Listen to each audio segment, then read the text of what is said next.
Na palavra de Deus está escrito: de graça recebeste, de graça dai. Ajude-nos a compartilhar o Evangelho. Dê o seu like, inscreva-se no nosso canal e ative o sininho. Obrigado. Mas há um Deus nos céus que revela os segredos. Ele revelou o que vai acontecer no fim dos dias.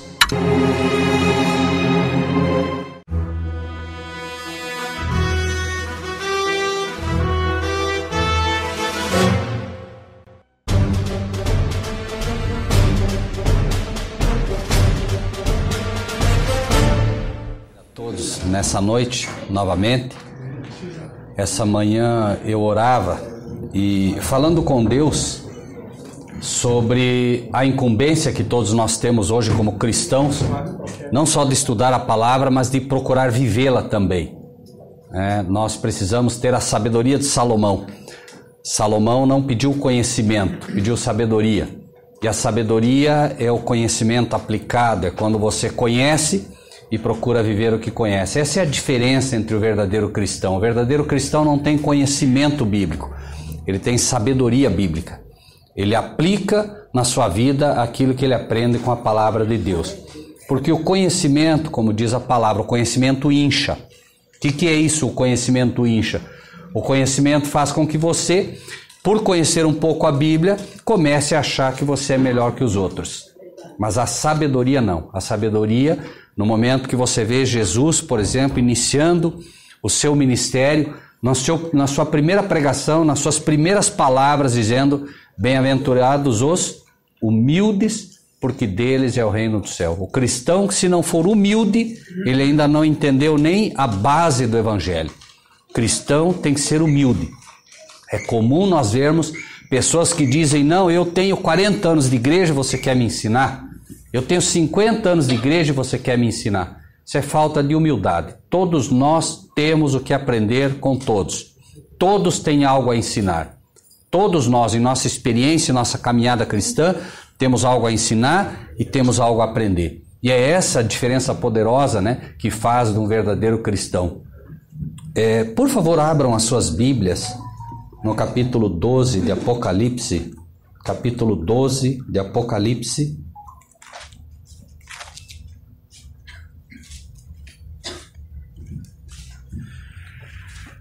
Essa é uma das passagens bíblicas mais difíceis, nas profecias. E ela é difícil não só porque ela tem muitos ensinamentos aqui dentro, mas ela é difícil também porque ela desafia a gente a aceitar coisas que às vezes nós não queremos aceitar. Ela nos desafia a ensinar coisas que não serão fáceis de ensinar. Ela nos desafia a ser servos que têm que ter coragem para falar. E afinal de tudo, ela nos desafia a abrir mão em algum momento de tudo que aprendemos e aprender de novo como crianças aos pés de Jesus. Esse é, sem dúvida nenhuma, um desses capítulos. Capítulo 12, então, do livro de Apocalipse, diz: viu-se um grande sinal no céu, uma mulher vestida do sol, tendo a lua debaixo dos seus pés e uma coroa de 12 estrelas sobre a cabeça. Estava grávida e com dores de parto, e gritava com ânsias de dar à luz. E viu-se outro sinal no céu, e eis que era um grande dragão vermelho, que tinha 7 cabeças e 10 chifres, e sobre as suas cabeças 7 diademas. E a sua cauda levou após si a terça parte das estrelas do céu, e lançou-a sobre a terra. E o dragão parou diante da mulher que havia de dar à luz, para que, dando ela à luz, lhe tragasse o filho. E deu à luz um filho, um varão, que há de reger todas as nações com vara de ferro. E o seu filho foi arrebatado para Deus e para o seu trono. E a mulher fugiu para o deserto, onde já tinha lugar preparado por Deus para que ali fosse alimentado durante 1260 dias. E houve batalha no céu. Miguel e os seus anjos batalhavam contra o dragão, e batalhavam o dragão e os seus anjos. Mas não prevaleceram, nem mais o seu lugar se achou nos céus. Podem, por favor, se assentar?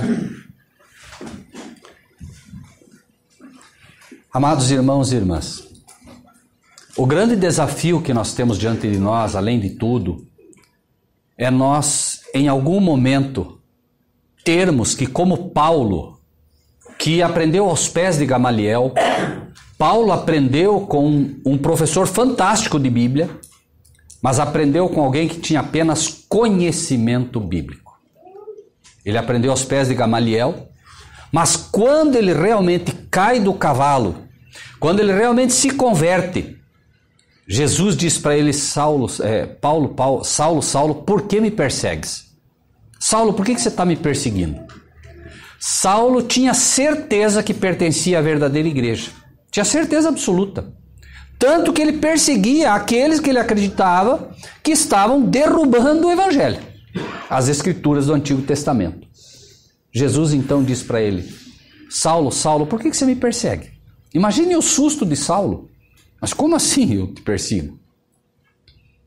E agora, irmãos, e essa é uma das partes que nós vamos ter que realmente aprender. Aquele que aprendeu com o melhor professor de teologia bíblica da época, que era Gamaliel. Tanto que é dito que ele aprendeu não só com Gamaliel, mas aprendeu aonde? Aos pés. Isso quer dizer o quê? Ele reconhecia Gamaliel como o professor dos professores de Bíblia. Era o melhor professor de teologia bíblica da época. Mas aí, Jesus manda ele aonde? Vai lá com Ananias. Senhor, eu aprendi com Gamaliel, com o professor dos professores. Quem é Ananias? Nunca ouvi falar. Porque é assim mesmo. Os verdadeiros servos de Deus, eles são humildes e eles estão aqui, ali. Eles não estão nas grandes catedrais. Eles estão nas pequenas igrejas. Eles estão nas igrejinhas de Santa Teresa. Eles estão nas igrejinhas de Cascavel. Eles estão onde menos se espera. Por quê? Porque os verdadeiros professores de Bíblia não são aqueles que o mundo louva. Não são aqueles que cobram absurdos para ensinar a palavra de Deus. São pessoas simples e humildes que aprendem aos pés de Jesus. Esse é o professor. Esse é o professor. O verdadeiro professor de Bíblia é Cristo. Ele é o mestre. Todos nós somos aprendizes, sem exceção. Então, aqueles que têm o privilégio de aprender com Cristo, podem ter certeza que esses farão a diferença. E aí, nós, em algum momento, temos que realmente fazer como Paulo. Olha, eu reputei por lixo tudo que eu aprendi. E eu vou aprender tudo de novo. É comum as pessoas hoje que passam a estudar a Bíblia, encontrar coisas e dizer para elas mesmas, como que eu nunca vi isso antes? Como que ninguém nunca me falou disso? Todos nós, irmãos, todos nós, repito, aprendemos todo dia. Os irmãos e irmãs sabem que nós estamos para lançar um livro. Eu não tinha a menor pretensão de lançar um livro, o pastor sabe disso. Eu não tinha a menor pretensão de lançar um livro. Eu procuro ensinar aquilo que aprendi com Deus, né? O que cada um vai fazer com a informação que recebe não é problema meu, né? Cada um recebe a informação e vai agora, pelo poder do Espírito de Deus, fazer com a informação aquilo que entende ser o melhor, né? Se aprendeu com Cristo, amém, né? E vai poder viver, quem sabe, uma vida diferente daquela que vinha vivendo até aqui, se fizer bom uso da palavra que recebe. Mas como disse, né? Eu não tinha intenção.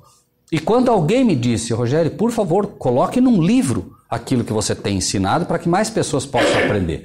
Eu só me coloquei aos pés de Deus e disse, Senhor, eu não tenho nenhuma pretensão. Eu nem escritor sou.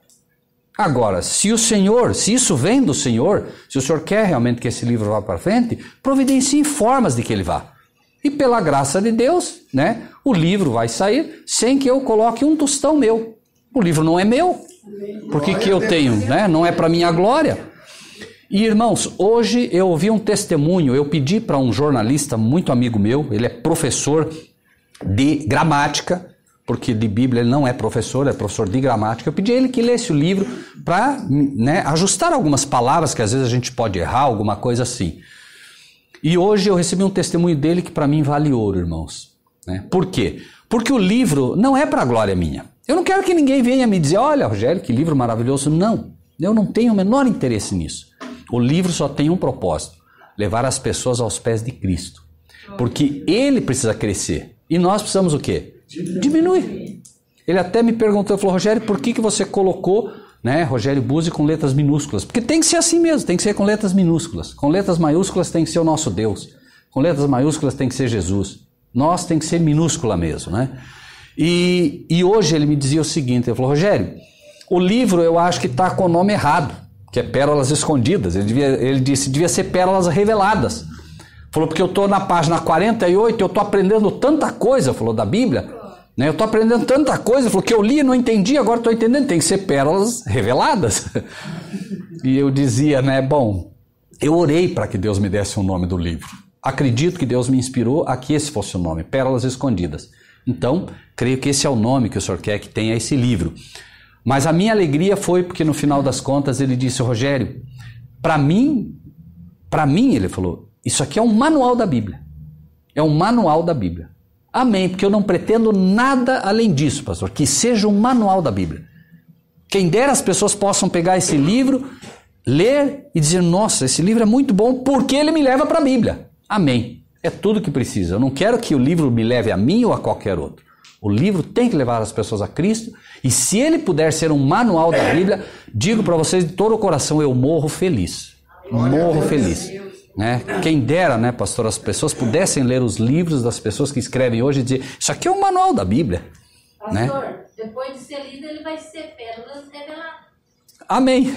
Amém. Mas Amém. Eu já ia falar isso para o pastor. Alguém vai pegar o livro, vai ver escrito pérolas escondidas, vai se interessar, eu vou achar essas pérolas. Isso, perfeito, né? Porque se nós observarmos, o que é a Bíblia? Se não um tesouro, né, com pérolas escondidas, sim, não é? A pessoa nunca ouviu falar de Jesus, ela começa a ler a Bíblia, ela primeiro encontra a grande pérola que é quem? Cristo, né? E depois ela vai encontrando pequenas outras pérolas, né, da sabedoria divina que é dada a nós, né? E isso é tudo que nós precisamos, não é? Que as pessoas possam aprender assim, né? Então, Apocalipse 12, sem dúvida nenhuma, é uma dessas pérolas também, né? Mas antes que a gente leia, abra, né, o entendimento dos amados irmãos e irmãs para Apocalipse 12, voltem um pouquinho comigo no mesmo livro de Apocalipse, no capítulo 1, e vejam o que diz o versículo 19. 1:19. É quase impossível estudar Apocalipse 12 se nós não entendermos esse versículozinho aqui, tá? O que diz ali? 1:19. Alguém quer ler para nós em voz alta? Apocalipse 1:19. Escreve as coisas que tem visto, as que são e as que depois dessas hão de acontecer. Amém. Então, foi dito a João, escreve as coisas que você tem visto, escreve as coisas que aconteceram no passado, as que são, as que estão acontecendo e as que depois destas vão acontecer. Então, o que João vai escrever no Apocalipse é as coisas que aconteceram, as coisas que estão acontecendo e as coisas que ainda vão acontecer na época dele, claramente. Então, nós temos pelo menos 3 aplicações, e aí que vem a dificuldade do Apocalipse. Nós temos pelo menos 3 aplicações no Apocalipse. Uma, porque ele vai estar mostrando o que aconteceu, né? Outra, que ele vai estar mostrando o que está acontecendo. E outra, que é o que vai acontecer no futuro. Imagine isso agora na época de João, imagine isso para nós hoje. Entender por quê? Porque a palavra de Deus no livro de Eclesiastes, capítulo 1, versículo 9, também diz o seguinte, né? Nada de novo debaixo do sol. O que foi, isto é o que há de ser. Vê algo novo, já foi nos dias passados. Então, essas 2 frases bíblicas, elas são conceitos para nós. O que é um conceito? Um conceito não é uma lição. Um conceito é como que uma bússola que te norteia para você estudar todo o restante. Então a gente nunca pode esquecer isso.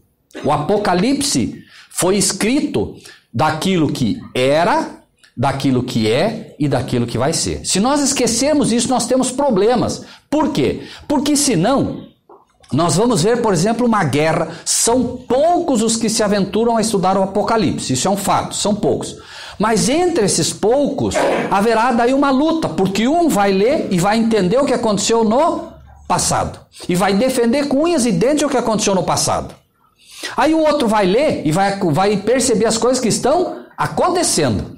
E vai defender com unhas e dentes o que está acontecendo. E o último vai ler e vai dizer, não, isso aí vai acontecer no futuro. E aí começa o problema.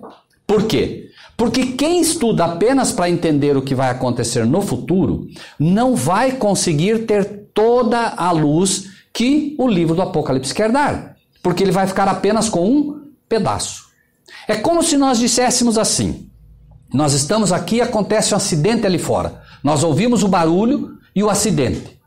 E o que acontece? Agora nós saímos todos lá para ver. Né? 2 carros se chocaram, tem pessoa machucada, tem um carro amassado, tem um carro para lá, tem outro para lá. Pergunto, nós sabemos exatamente o que aconteceu ali? Não, porque nós pegamos o acidente pela metade. Agora, quem viu o acidente desde o princípio sabe o que aconteceu. Ele tem o quadro geral. É a mesma coisa aqui. Deus então mostra o que aconteceu no passado. Por quê? Porque no final das contas, a história bíblica e a história que nós vemos é tão somente o quê? Aquilo que Deus permitiu que acontecesse, e nós vamos ver como aconteceu no passado, como Deus agiu, e Deus diz o quê? Eu sou o Senhor teu Deus, eu não mudo. Nele não há sombra de variação. Da forma como você viu o que aconteceu no passado, você vê como Deus agiu, que é o mais importante. Você pode até nem entender tudo o que aconteceu no passado. Desde que você entenda como Deus agiu em relação àquilo que aconteceu, você já está o quê? Bem ancorado. Por quê? Porque o Evangelho finalmente é a vida eterna é esta, que te conheçam a ti só por único Deus verdadeiro e a Jesus Cristo a quem enviaste. O Evangelho finalmente é conhecer a Deus. E saber como Ele age é saber como Ele vai agir. E sabendo como Ele vai agir, nós sabemos exatamente o que vai acontecer conosco, dependendo do que faremos da nossa história de vida. Entendem? E é por isso que o Apocalipse é fantástico, mas ao mesmo tempo tem muitas lições, né? Que por vezes é difícil. Então, Apocalipse 12, entendendo isso. Primeiro, nós vamos pegar de forma rápida, tá? De forma assim bastante rápida, o que aconteceu. Por quê? Porque o Apocalipse é o quê? Passado, presente e futuro, né? E futuro, tá? Então, claro que nós não vamos varrer isso tudo, primeiro porque o Apocalipse nós ainda vamos aprender quando estiver no céu muita coisa. Aqui nós vamos aprender aquilo que nos é necessário para entender, né, dentro do plano da salvação. 12. Viu-se um grande sinal no céu, uma mulher vestida do sol, tendo a lua debaixo dos pés e uma coroa de 12 estrelas sobre a cabeça. 2. Estava grávida, com dores de parto, e gritava com ânsias de dar à luz. E viu-se outro sinal no céu, e eis que era um grande dragão vermelho, que tinha 7 cabeças e 10 chifres, e sobre as cabeças 7 diademas. E a sua cauda levou após si a terça parte das estrelas do céu, e lançou-a sobre a terra. E o dragão parou diante da mulher que havia de dar à luz, para que, dando ela à luz, lhe tragasse o filho. Então, primeiro, viu-se um grande sinal no céu. Uma o quê? Me ajudem. Vamos lá. Primeiro, viu-se uma mulher. O que mais? Viu-se uma mulher. O que mais? Vestida do sol. Vestida do Vestida do sol. O que mais? Tendo Lua debaixo dos pés. Lua debaixo dos pés. O que mais? Coroa de 12 estrelas na cabeça. Coroa de 12 estrelas. O que mais? O que mais? Estava grávida. Grávida. O que mais? Dores de parto. O que mais? Tem mais uma coisinha. E o quê? Gritava o quê? ele estava com ânsias de dar à luz. Ok. Até aqui por enquanto. Por que isso está no futuro? Está sendo colocado no futuro por uma razão simples. Porque, na verdade, o Apocalipse, embora João tenha escrito escrito o que foi, o que é e o que vai ser. O propósito do Apocalipse não é mostrar o que foi, o que é e o que era. Qual é o propósito do Apocalipse? Vamos ler o propósito. Apocalipse 1:1. 1:1. Qual é o propósito do livro de Apocalipse? 1:1. Revelação de Jesus Cristo, a qual Deus lhe deu, para quê? Para mostrar aos seus servos as coisas que brevemente devem acontecer, e pelo seu anjo as enviou e as notificou a João, seu servo. Então o propósito do Apocalipse é mostrar o quê? Mostrar o quê? Futuro. Certo? As coisas que brevemente devem acontecer. Olha, se eu digo para vocês hoje, olha, daqui a pouco vai acontecer algo. Eu estou dizendo para vocês que vai acontecer no futuro, no presente ou no passado? No futuro, certo? Então, o Apocalipse, o objetivo dele é mostrar aos seus servos o que vai acontecer no futuro. Mas para que a gente entenda isso, João escreve o que foi, o que é e o que vai ser. Tá bom? Então, vamos imediatamente para o que vai ser, certo? O que vai acontecer. Né? O Apocalipse é um livro simbólico, sim ou não? Sim. O que é mulher em profecia? Igreja. Muito bem. Vocês sabem que muitas igrejas nem isso sabem, né? Você pergunta quem é mulher, não sabem. Vejam como nós vamos aprendendo. Vestida, então é uma o quê? Uma igreja. Vestida do sol. Uma igreja vestida do sol. Quem é o sol da justiça? Cristo. Não é Cristo o sol da justiça? Sim ou não? Sim. Quem é que resplandece a luz do Criador? Cristo. Cristo é o sol da justiça, é o que a Bíblia diz. Aleluia. Então, se a igreja está vestida do sol, ela está vestida de quê? Amém. Então, a igreja, ela vai agora, vestida de Cristo, ela vai revelar ao mundo o caráter de Cristo, a justiça de Cristo. No futuro, a igreja deve revelar ao mundo o caráter de Cristo. Sim ou não? Sim. Nós estudamos a Bíblia para quê? Nós queremos assimilar o caráter do nosso Salvador. E Cristo vai reconhecer a sua igreja quando ela estiver fazendo isso. Lua nos pés. Vamos ver? O que poderia ser a lua sob os seus pés? Alguém abra a Bíblia sua no livro de Gênesis, por favor. Gênesis, capítulo 3. Gênesis, capítulo 3. E leia para nós o versículo 15. Outra pessoa, por favor, abra no livro de Êxodo, no capítulo 29. Êxodo 29, 6. Então, quem achar Gênesis 3,15, leia em voz alta, por favor.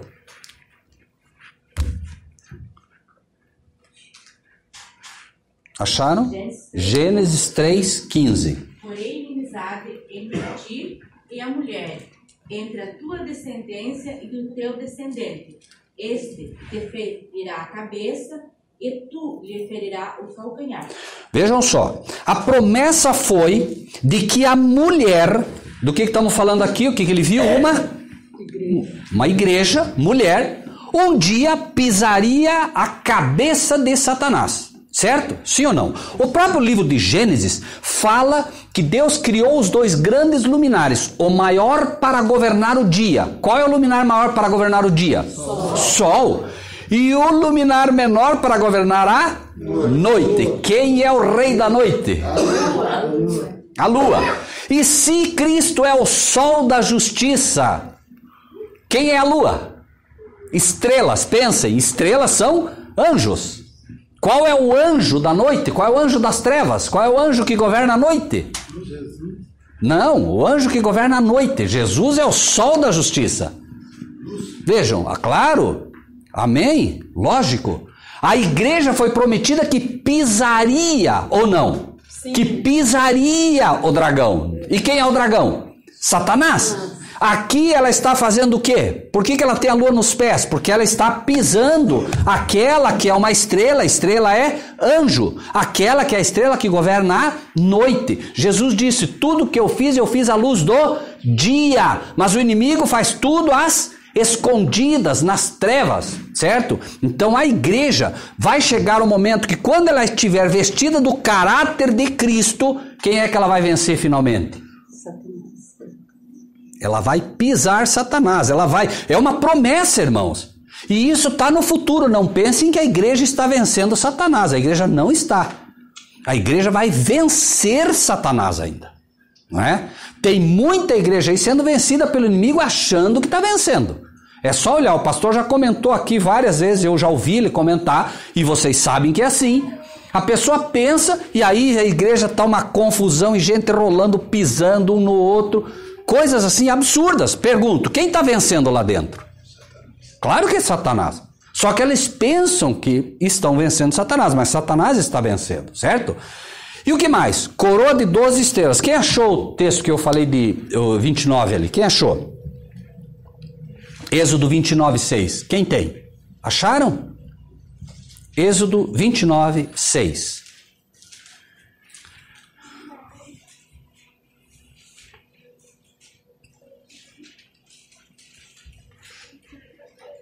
E a mitra porás sobre a sua cabeça, coroa de santidade porás sobre a mitra.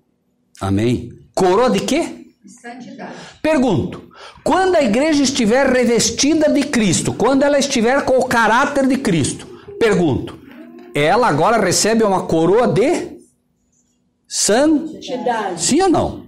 Sim. Cristo é santo? Sim. O caráter de Cristo é santo? Sim. Não é ele que a Bíblia diz que é o santo de Israel? Quando a igreja estiver manifestando o caráter de Cristo, ela é uma igreja santa, coroada de santidade. Ali é que Cristo a reconhecerá como uma igreja santa.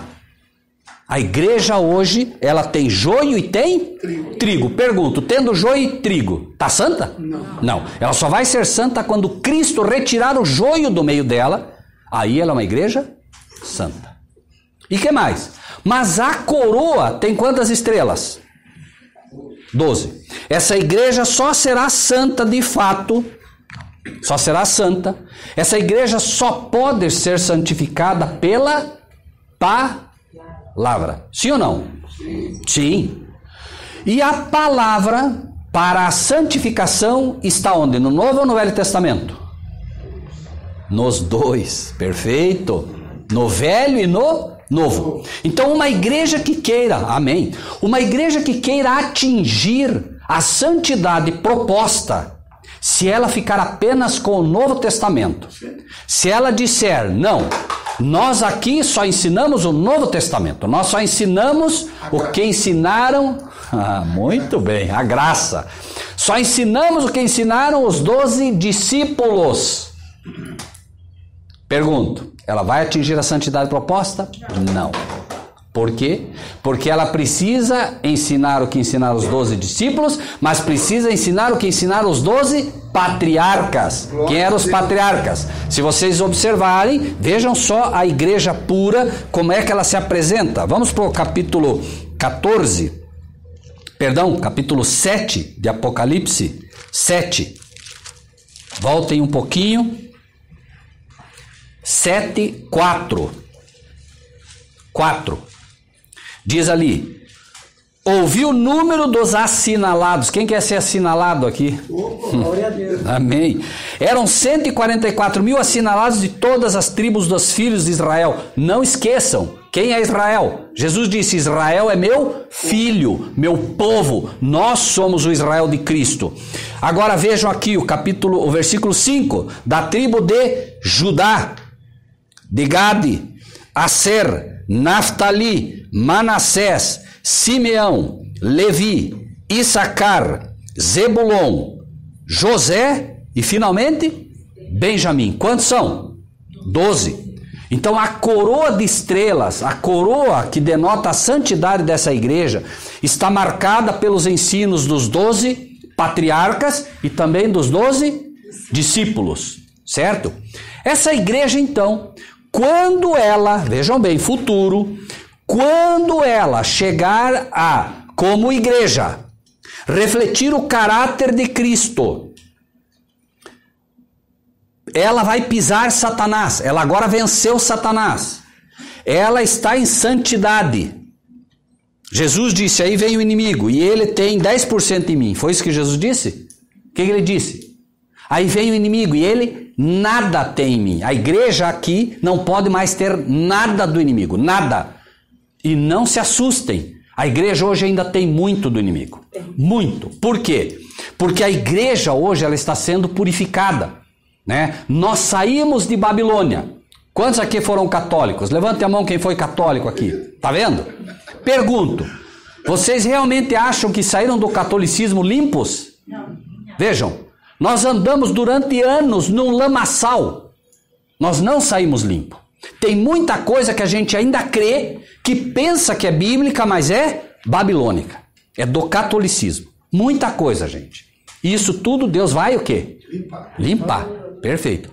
Quando ele limpar, vejam que o Apocalipse 7 e o Apocalipse 14 fala, né, de uma igreja o quê? Pura, incontaminada, irrepreensível. Não pode ter nada do inimigo dela, tá? E para isso, obviamente, vai ter que... Quando ela chegar nesse estágio, ela está o quê? Grávida. Por quê? Porque ela está para gerar verdadeiros filhos de Deus. É aqui. A igreja agora está grávida, e ela está grávida, pronta para gerar os verdadeiros filhos de Deus. E nós vamos ver a analogia. Só que também, essa gravidez dela mostra que ela vai apresentar ao mundo agora o verdadeiro Cristo. Agora as pessoas vão ver de fato quem é Cristo através da igreja. Hoje nós falamos de Cristo. Vai chegar um momento que as pessoas vão ver Cristo em nós. Isso só vai acontecer quando? Quando o caráter dele estiver na sua igreja. A pessoa vai olhar para a irmã, vai chegar, vai começar a olhar para a irmã. Essa irmã é diferente. Essa irmã tem algo que eu não sei o que é. A própria presença nossa vai fazer com que eles recuem. Por quê? Porque nós somos melhores que os outros? Não, porque Cristo vai ser refletido em mim e em você. Essa é a diferença, certo? A igreja precisa refletir o caráter de Cristo. Por isso fala do sol. O sol ilumina a terra inteira. O sol, quando ele começa, né, tá tudo escuro, ele começa a jogar os seus raios sobre a terra, tudo fica o quê? Nítido, claro. As coisas vão ficar claras. A igreja vai apresentar a Bíblia de forma clara, irrespondível. A pessoa não tem como discutir. Ah, não é assim, eu acho que não é assim. O que você acha não interessa. Interessa o que está escrito. Essa é a igreja que Cristo terá na terra. E ela então, ela tem não só grávida, ela não está apenas grávida, ela não está grávida de 1 mês. Ela não está grávida de 2 meses. Os eventos finais serão rápidos. Ela não apenas está grávida, mas ela já está com dores de parto. Isso quer dizer o quê? Que agora, Cristo está chegando. Vejam como a Bíblia tem detalhes, irmãos, que a gente estudando vai percebendo. São detalhes, né? Mas ela faz o que também? Grita para dar à luz. Sabe o que é isso?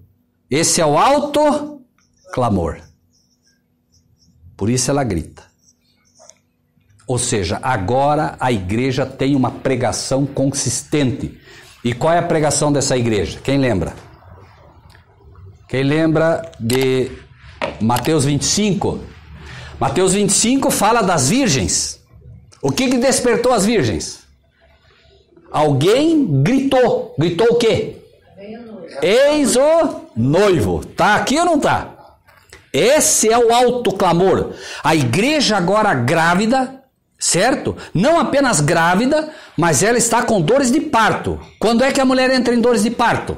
Quando já está para dar luz. A igreja agora está para fazer nascer do seio dela os 144 mil. Aqueles que realmente vão representar Cristo em toda a sua plenitude. Entende, irmãos? A igreja é que vai gerar essas pessoas. Não será toda a igreja. A igreja vai gerar os 144 mil. De dentro da igreja sai os 144 mil. Pode ser que daqui saia um só. Pode ser que não saia nenhum. Pode ser que saia todos. Deus o sabe. Fato é que nós temos um convite.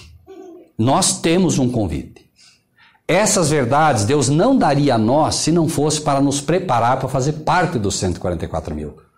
Deus não nos colocaria dentro da faculdade para nos ensinar o ABC. Essas são verdades que são próprias para preparar um povo para estar em pé quando Cristo voltar. Quantas vezes nós tivemos a oportunidade de aprender coisas como essas? Sejam francos, irmãos e irmãs. Quantas vezes? Poucas. Por quê? Porque Deus agora está preparando o seu povo. E repito, irmãos, não duvidem da oração de vocês. Vocês oraram, pediram, Deus enviou. Né? Deus enviou o Rogério? Não, Deus enviou a palavra. Deus envia a palavra. Não fosse o Rogério, seria o pastor. Não fosse o pastor, seria... Deus enviaria alguém. Por isso, o mensageiro não é o que tem valor. O que tem valor é a palavra. Isso é que tem valor.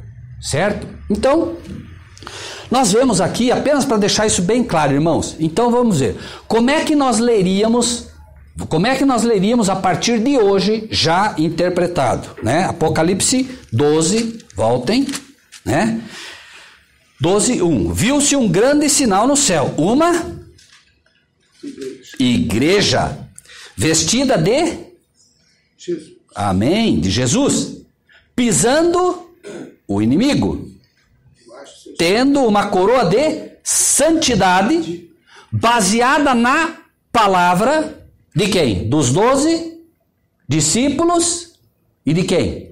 Dos 12 patriarcas, que são os que finalmente levam ao conhecimento dos 144 mil, lembrem-se, da tribo de Rubem, da tribo de Judá, de Issacar, Zebulon, tá ali, né? E que mais? Grávida, com dores de parto. Por que ela está com dores de parto? Porque ela está prestes a dar a luz. E ela vai dar a luz a quem? Gerar filho de Deus. Amém. Os verdadeiros servos de Deus, aqui denominados filhos, obviamente. Porque se a igreja gera, ela gera filhos verdadeiros, né? Em todo sentido da palavra. Irmãos, para que não haja confusão. Todos aqui somos filhos de Deus, já, ou não? Sim. Mas nós somos filhos de Deus por adoção.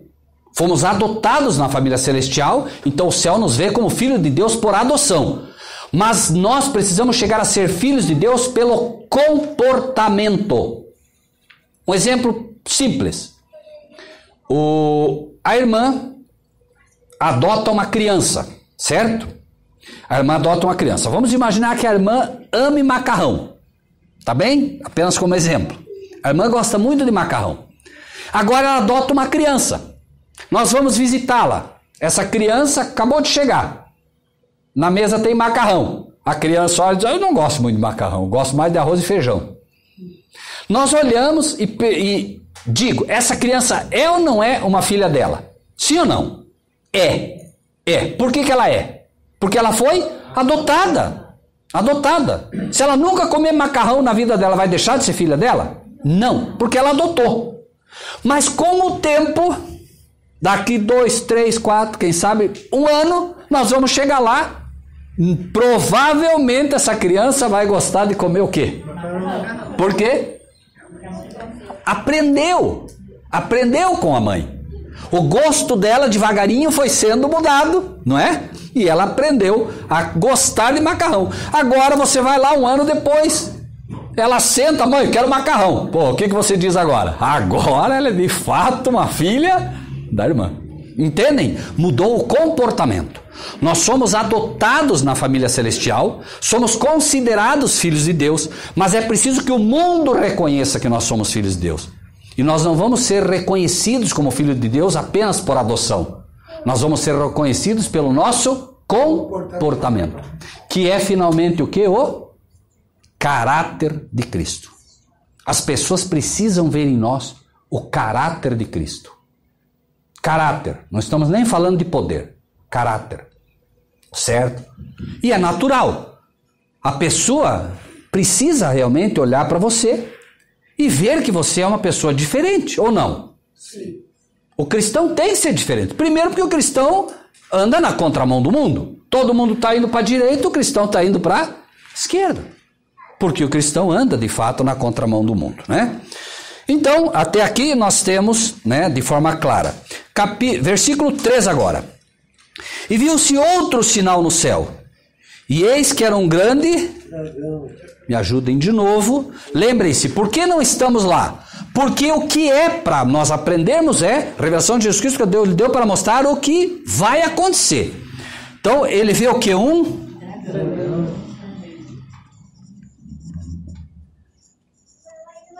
O que mais?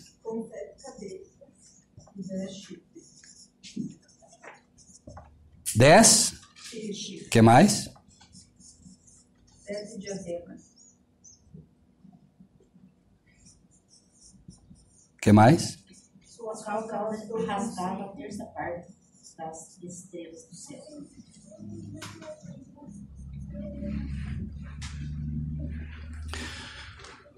Claro que todos já têm uma leitura simples disso, né? Quem é o dragão? Satanás.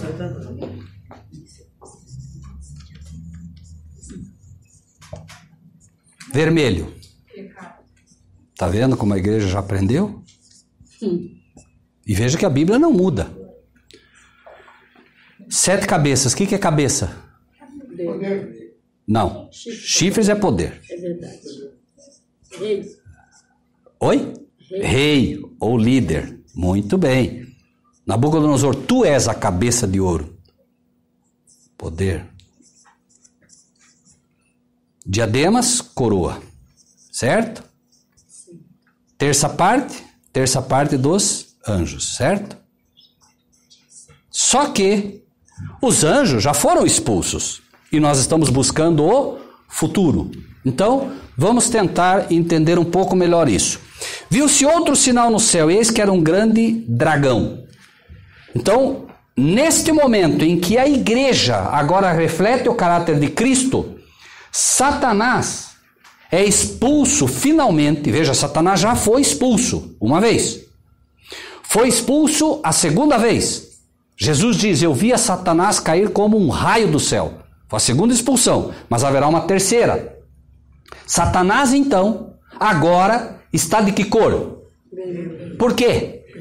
Porque agora ele está com todos os pecados sobre ele. Certo? Todos. É um tempo em que a igreja agora está pura. A igreja agora está com, basicamente, sem o intercessor, porque Cristo está vindo, pronto para vir buscar a sua igreja. Satanás agora encheu a medida da iniquidade. Ou seja, agora todos os pecados são jogados sobre ele. E por quê? Por que sobre ele? Quais são os pecados que são jogados sobre ele? São os pecados da igreja que está em santidade. Para que a igreja esteja em santidade, os pecados têm que ser tirados dela. E para onde vão os pecados que foram tirados da igreja? Num primeiro momento, os pecados vão para Cristo. Sim ou não? Eis o Cordeiro de Deus que tira o pecado do mundo. Mas nesse momento, Cristo está vindo buscar a sua igreja. Cristo está vindo como sacerdote? Não. Como que ele vem? Como? Como rei. Rei. Se ele vem como rei, é porque os pecados já foram colocados sobre o inimigo. Certo? Ele vem como rei, não veio como sumo sacerdote. Ele não oficia mais pelo seu povo, não é mais necessário isso. A igreja agora está pronta. Continue o injusto praticando a injustiça. E o justo continue praticando a justiça. Agora a igreja reflete o caráter de Cristo. Satanás, né? Vamos até ler um pedacinho para os irmãos ter. Eu sei que não é fácil esse tema, então vamos ler para que isso fique claro também, tá?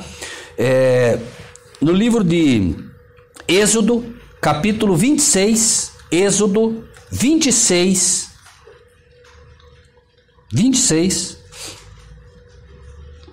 versículo 14. Quem achar, por favor, leia. E se posso, O pastor está anotando. Outra pessoa, por favor, abra em Apocalipse, capítulo 17, 9 e 10. Pode. Primeiro, Êxodo 26, tá bom? Ok? 14, versículo. Muito bem. Faça também para a tenda uma cobertura de pele de carneiro, tingida de vermelho, e por cima desta uma cobertura de couro. Ótimo, obrigado. Vejam só que interessante. Você vai colocar, foi dito, você vai colocar uma cobertura, mas você vai colocar uma cobertura de pele de... Cordeiro. Que cor? Vermelho. Não.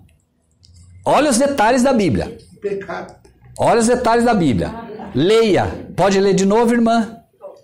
Perdão, sabe? Eu sei que não é fácil, irmão. O pastor está certo, mas eu quero um outro detalhe aqui para que a igreja não erre. Vamos. Faça também para a tenda uma cobertura de pele de carneiro, tingida de vermelho. Pele de carneiro. Que cor é a pele de carneiro? Branca. Mas o que era para fazer? Tingir. É isso as mulheres entendem, não entendem? É branco, mas é para fazer o que com ela? Tingir de vermelho. O que mais? E por cima desta uma cobertura de couro. Amém. Olhem só, por isso digo, irmãos, olhem como a Bíblia é uma relíquia, irmãos. Por que a Bíblia são pérolas escondidas? Moisés, você vai pegar e vai cobrir com pele de cordeiro ou carneiro, branca, mas você vai tingir de vermelho. Por quê? Porque a pele de Cristo, a justiça de Cristo, assim como o cordeirinho para representar Cristo tinha que ser de que cor? Branco. Mas era para tingir de vermelho. Por quê? Porque todos os seriam colocados sobre Jesus. Entendem? Não sei se me entenderam. Entendi. Você olha um tecido, a irmã olha um tecido, diz, o tecido é branco. Não, mas ele está vermelho. Mas por que ele está vermelho? Porque nós tingimos ele de vermelho. Ele era vermelho? Não. Cristo tinha pecado? Não. O que fizeram com ele? Colocaram sobre, tingiram ele. Por isso era para tingir, para mostrar claramente que uma vez tingido, o vermelho era o quê? Pecado. Certo? A pele dele agora ficaria vermelha, assim como a pele agora de quem? Fica vermelha. Para quê? Para que a gente saiba que agora ele está com todos os pecados sobre ele. Mas vejam que interessante. Embora Cristo recebesse todos os pecados sobre si, a irmã leu ali que era para colocar uma pele de cordeiro, tingir de vermelho, e depois pôr uma cor, uma outra por cima, 26:14 que ela leu, uma outra por cima, que cor? Quem lembra? Quem está com... Estão ali com aberto ou não? Cor de borra de café, ou cor marrom. Sabem por quê? Porque Cristo, embora puro, quem olhasse para Cristo, para Jesus quando veio, diz a Bíblia, não tinha parecer nem formosura. Onde estava a formosura de Cristo? A formosura de Cristo estava onde? No caráter. Sim ou não?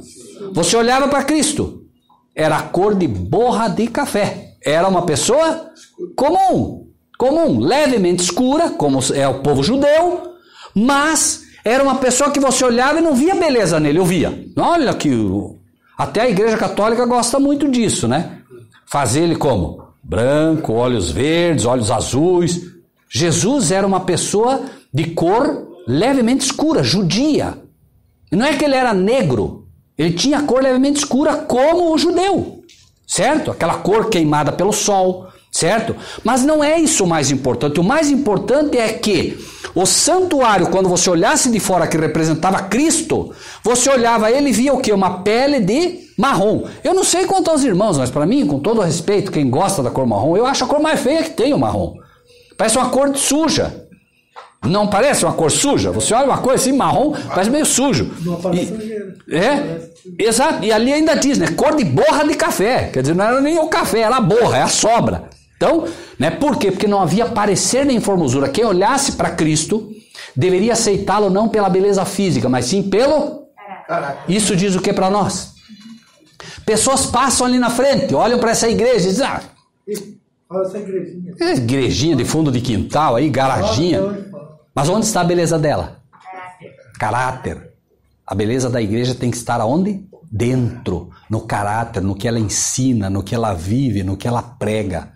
não é o banco, não é o prédio, certo? É o interior, são as pedras vivas, são as pessoas que fazem a verdadeira igreja.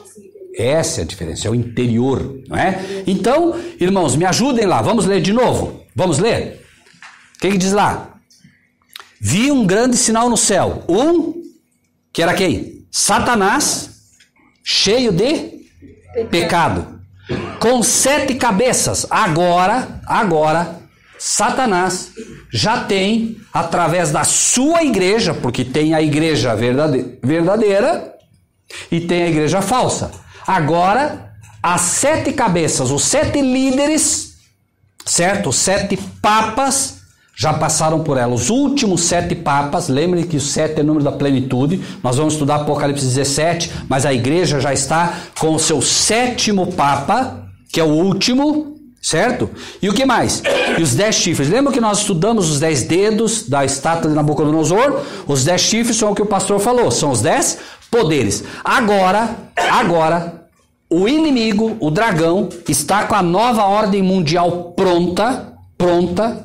Estão unidos os poderes eclesiásticos, estão unidos os poderes terrenos, 10. O mundo é dividido em 10 partes. Provavelmente o Brasil vai controlar uma das partes, mas todos esses unidos agora vão combater a quem?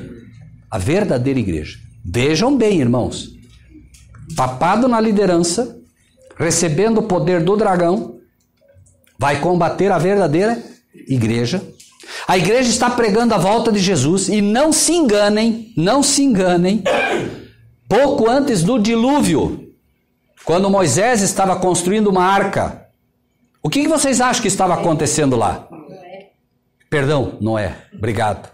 Noé construindo a arca, muito obrigado, irmã. O que vocês acham que acontecia lá? Estavam dizendo, nossa, que arca bonita. Não. Estava sendo o quê? Ridicularizado, zombado, e vai acontecer a mesma coisa. A igreja agora começa a dizer, Cristo está vindo, gente. Que? Cristo está vindo? Sim. Como? Como que Cristo está vindo? Não, vai abrir os céus, ele vem com os anjos. O quê? Com os anjos? Ah, vocês são loucos. Acreditem, a zombaria será fatal. Né? Então, nesse tempo, os 10 chifres estão unidos agora, todos já foram coroados, a igreja verdadeira recebe a coroa de santidade. E essa recebe a coroa do quê? Da imundície, da Babilônia, do vinho de Babilônia, certo? É a pior igreja que o mundo vai ver na face da terra, unida completamente, claro, né? E a terça parte dos ministros de Deus vão cair também. Ministros de verdade, pastores de verdade vão cair.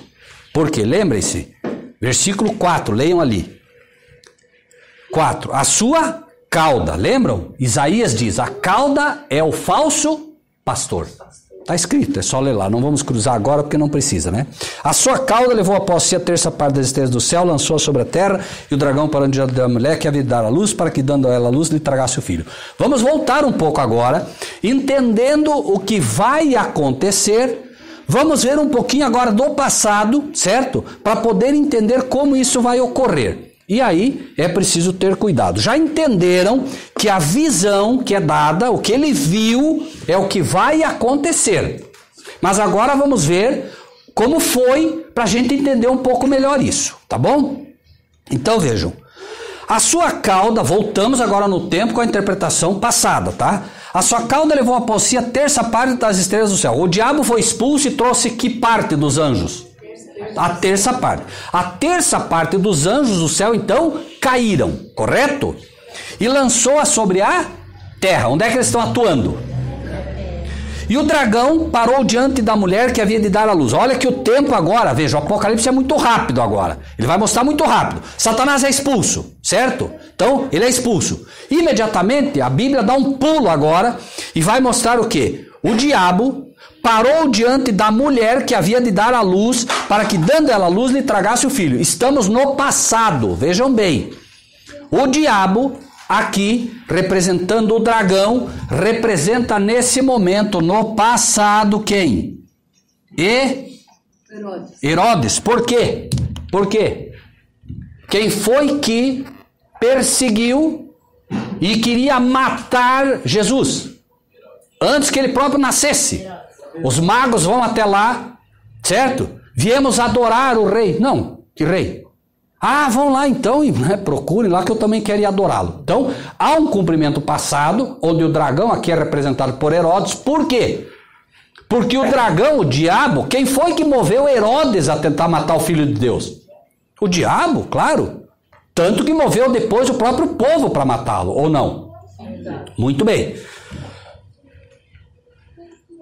Aí, o versículo 5. Deu a luz. Vejam que aqui está dizendo da mulher, ou não? Quem é a mulher nesse caso? Prestem atenção, irmãos. Deu à luz um filho, um varão que há de reger todas as nações com vara de ferro. Quem é que vai reger as nações com vara de ferro? Quem é? Jesus, amém? Quem foi a mãe dele? Maria. Foi uma mulher ou não foi? Então veja que ele está mostrando o passado. As pessoas às vezes se escandalizam. Não, mas Maria... Irmãos, Maria não tem culpa. Maria não tem nenhuma culpa se o povo está adorando ela. Maria está na sepultura descansando. Ela não tem culpa do povo fazer dela o que ela não é. Maria foi uma mulher espetacular, irmãos, ou não? Então, Maria, então, aqui é representada que gera o filho, que é Jesus. Ele é quem vai reger as nações, certo? E aí o que aconteceu? Jesus morre e o que acontece? Seu filho foi arrebatado para Deus e para o seu trono. Estão lendo aí? Não, irmãos? Irmãos, versículo 5. Versículo 5. Deu à luz um filho. Quem deu à luz um filho? Maria. Um varão que há de reger. Futuro. Ele vai reger ou não vai? Vai. De reger todas as nações com vara de ferro. Quando? Quando ele vier. Veja. Quando ele vier, aqui, certo? A igreja representando seu caráter. Porém, diz o quê? Seu filho foi arrebatado. Foi, é presente, passado ou futuro? Foi, passado. Foi arrebatado para Deus e para o seu trono. Nenhuma dúvida aqui, tá bem? Muito bem. E a mulher fugiu para o deserto. Agora, irmãos, veja que a Bíblia vai dar um pulo. Ela vai dando pulos agora, sabe? Ela vai resumindo tudo. Já falou de Maria. Agora ela vai falar... Prestem atenção ali, ó. A mulher fugiu para o deserto, onde já tinha lugar preparado por Deus, para que ali fosse alimentada durante quanto? 1260 dias. Amém, certo? Ou 3 anos e meio, porém proféticos, certo? São 1260 anos. Aqui a igreja, a Bíblia, repito, ela dá pulos agora para nós mostrar, né, o que foi, o que é e o que vai ser. Então o que aconteceu? A igreja agora foge porque por 1260 anos ela vai ser perseguida. Quem lembra da data dessa perseguição? A chamada Inquisição. Quando começou a igreja a ser perseguida?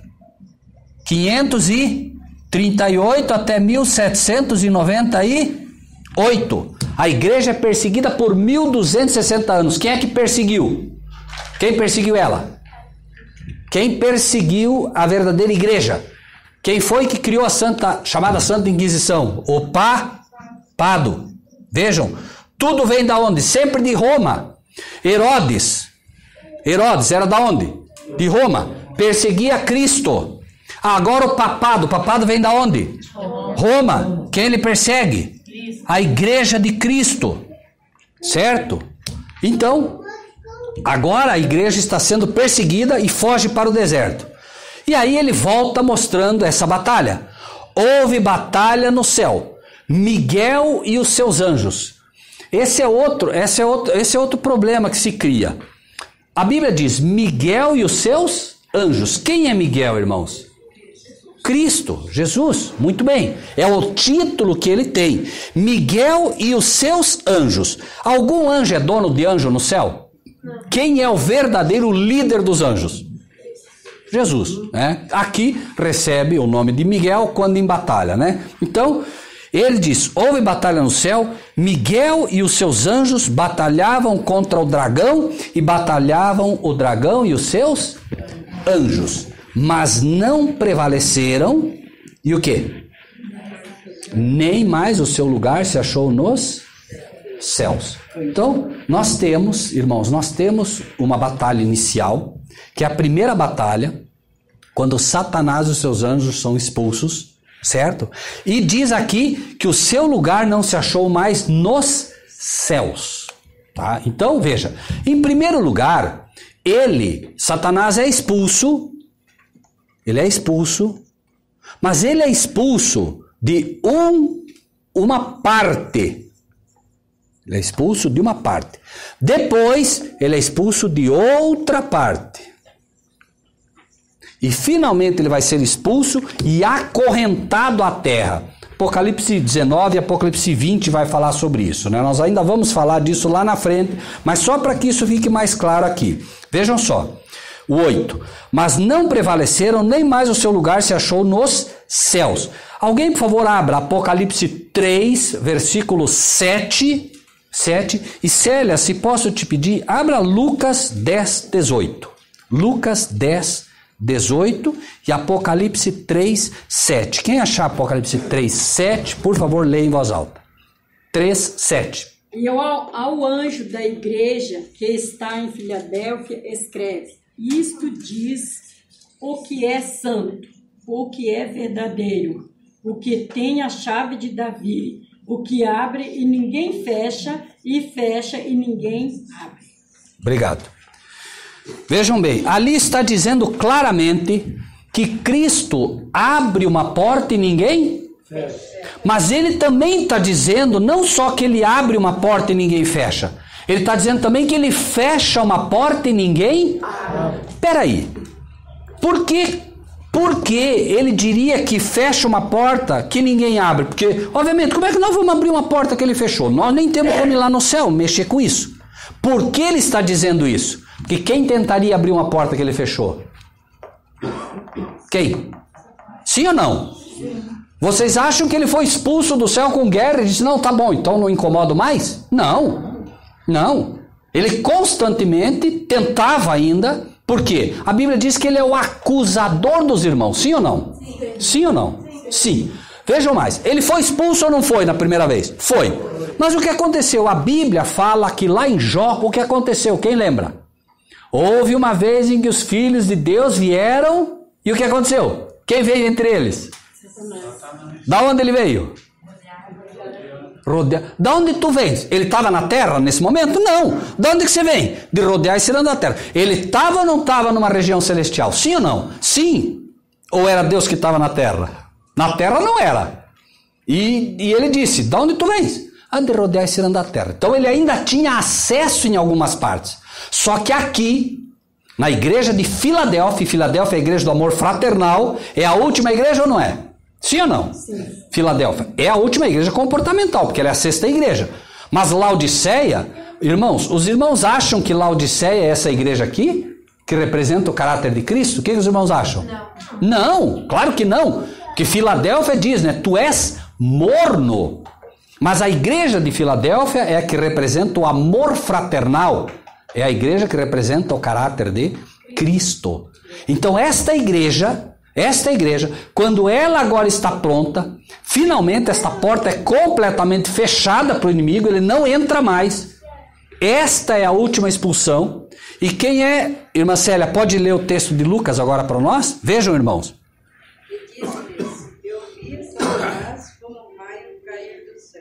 Vejam, Jesus está mostrando agora, ele está quase para morrer, e ele diz, eu vi Satanás cair como um raio do céu. Você lê aquilo e diz assim, mas por que ele falou isso? Aparentemente ele falou isso do nada, porque isso ia acontecer quando ele finalmente morresse naquela cruz. O inimigo agora seria expulso, desarraigado de todas as simpatias celestiais. Irmãos, por favor, entendam uma coisa. Vocês já se perguntaram por que Deus imediatamente não destruiu Satanás? Porque você diria, peraí, ele criou uma confusão no céu, por que Deus não destruiu ele, deixou ele criar toda essa confusão aqui na terra? Irmãos, por um momento, se me permite, pastor, apenas como exemplo. Eu conheço o pastor e os irmãos conhecem o pastor, certo? Imaginem que amanhã o pastor resolvesse apostatar. Exemplo hipotético, por favor. O pastor resolve apostatar. E eu e o irmão, por exemplo, chegássemos aqui e disséssemos: ó, irmãos, nós temos que expulsar o pastor Vilmar daqui, porque ele está ensinando só heresia. Ele está acabando com a igreja. Pergunto, todos aceitariam isso e diriam amém? Não. O que aconteceria? Muitos ficariam do lado dele, porque conhecem ele. Vocês acham que Satanás, enquanto um anjo no céu, era ruim? Era mau? Ele era um anjo que os outros anjos amavam obedecer. Porque as ordens dele eram as ordens que ele recebia de quem? Do Pai, de Deus. Ninguém questionava. Mas ele começou devagarinho. Vocês acham que ele disse: olha, eu agora virei Satanás, viu? Vou arrumar uma confusão. Não. Ele começou assim: olha, irmão, sabe, eu gosto muito do irmão, mas sabe, ó, irmão, aquela irmãzinha ali, isso aí é sujeira, viu? Começa assim. Ó, não, mas ó, eu gosto dela, viu? Mas é que o inimigo começa assim. O inimigo criou, inclusive, uma palavrinha que ele diz: crítica construtiva. Crítica construtiva. Imagina, existe isso? Crítica construtiva. Crítica é crítica, irmãos. Não tem crítica construtiva. Existe alerta. O servo de Deus alerta ao seu povo. Mas crítica construtiva, começa a falar mal do pastor. Não, mas eu estou falando para melhorar a igreja. Isso não existe. E o inimigo fez isso. Por que Deus não o destruiu? Exatamente por isso. Se acontecesse tudo o que acontecesse, se nós dissesse vamos expulsar, muitos sairiam com ele. Os anjos agora ficam com dúvidas. Mas peraí, será que ele é isso mesmo? Será que ele é tão mau? Não pode. Deus então agora vai dar a oportunidade de Satanás implantar o governo dele aqui na terra. Espetáculo a homens e a anjos. Nós somos espetáculo. Os anjos que tinham dúvida agora olham. E lá, irmãos, lá, os anjos agora olhando. Daqui a pouco Satanás tira a vida do Filho de Deus. Eu pergunto, ficou alguma dúvida agora? Não. Agora eles percebem a maldade de Satanás. Por isso ele diz: eu vi Satanás cair como um raio do céu. Com a morte de Cristo, Satanás perderia para sempre a simpatia celestial. Entendem, irmãos? Por isso que o Apocalipse é esse livro fantástico que revela coisas para nós que em outro lugar nós não vamos encontrar. Mas tem que cruzar para todo lado, né? E ele não queria que Cristo fosse morto, né? O Satanás... Claro, ele queria que Cristo pecasse. Só que ele perdeu o domínio. É como se eu dissesse, né? Não, eu não quero matar ele, mas chega uma hora que a raiva é tão grande que eu... né? Ele perdeu o domínio próprio. Pois não? Pastor Rogério, essa lição aqui, Apocalipse 12, eu estava conversando com uma mulher que é dessas Maria aí, né? E ela me falando que Maria é a mulher que veio para destruir Satanás. Que Maria que veio. Só que então, pastor, eu fiquei quieto, porque eu não tinha lido aqui. Mas vejam, irmãos, foi bom, irmão, ter colocado. Eu nem ia falar disso, por quê? Porque, irmãos, é como se nós disséssemos assim, alguém me perguntasse, irmão Rogério, me explique o escuro. O que eu diria para os irmãos? Irmã, acenda a luz. Não perca tempo tentando entender o escuro. Então, por que eu não falo sobre isso? Porque essa interpretação, e vejam, já que a irmã tocou, acho que vale a pena a gente mais, né? Viu-se um grande sinal no céu, uma mulher vestida do sol, certo? Tendo a lua debaixo dos pés e uma coroa de 12 estrelas sobre a cabeça. O que o católico entende como cumprimento dessa profecia? Maria vindo no céu. Exatamente. Mas por quê? Porque ele dá uma interpretação literal ao assunto. E como Maria de fato está mencionada na profecia, ele vai colocar. Só que, irmãos, nós não podemos nos enganar. Nós não podemos, né? Nós não podemos ser deixados levar. O Apocalipse é um livro simbólico, né? E se nós prestamos atenção, é simples. Viu-se um grande sinal no céu, uma igreja vestida do sol. É o caráter, é a justiça de Cristo na sua igreja. É o que a gente falou. Agora, não vai ser fácil, porque daí ela vai bater nisso, o católico vai bater nisso e você tem a verdadeira interpretação. Só que aí nós vamos ser instigados a ficar batendo. Não. Nem por força, nem por violência, pelo meu espírito. Não adianta, irmãos. Vai chegar uma hora, até porque quando chegar essa época aqui, irmãos, vai ser, olha, quem é de Cristo, ouve a voz de Cristo. As minhas ovelhas ouvem a minha voz. Os irmãos e irmãs hoje ouvem isso e dizem, não, é isso que Cristo está ensinando. Cristo não está ensinando que é Maria vindo nas nuvens do céu, porque vai aparecer. E Maria vai aparecer em Fátima também, que já apareceu. Por que vocês acham que apareceu em Fátima? Porque a filha preferida de Maomé é Fátima. Então o inimigo agora vai levar os muçulmanos junto, porque os muçulmanos dizem, né? Deus é Alá e Maomé é o seu profeta. Né? O cristianismo tem Moisés como profeta. Eles têm Maomé. E a filha preferida de Maomé é Fátima. Então quando aparecer, entre aspas, Fátima, eles caem. Certo? Porque vão ser levados pelo que vem. Mas o cristão não pode ser levado pelo que vê. A fé é a firme convicção das coisas que não se vê. A certeza das coisas que se esperam. Irmãos e irmãs, nós vamos encerrar por aqui. É muita coisa ainda que tem para frente, né? Mas no próximo estudo, nós retomamos esse estudo, tá? Para que a gente possa complementar esse livro. Veja que é muita coisa, não é fácil guardar, né? Mas pela graça de Deus, devagarinho, a gente vai aprendendo as questões celestiais. Amém? Deus seja louvado. Na palavra de Deus está escrito que nós devemos compartilhar o que recebemos. Assim, se você gostou desse vídeo, dê o seu like, inscreva-se no nosso canal e ative o sininho.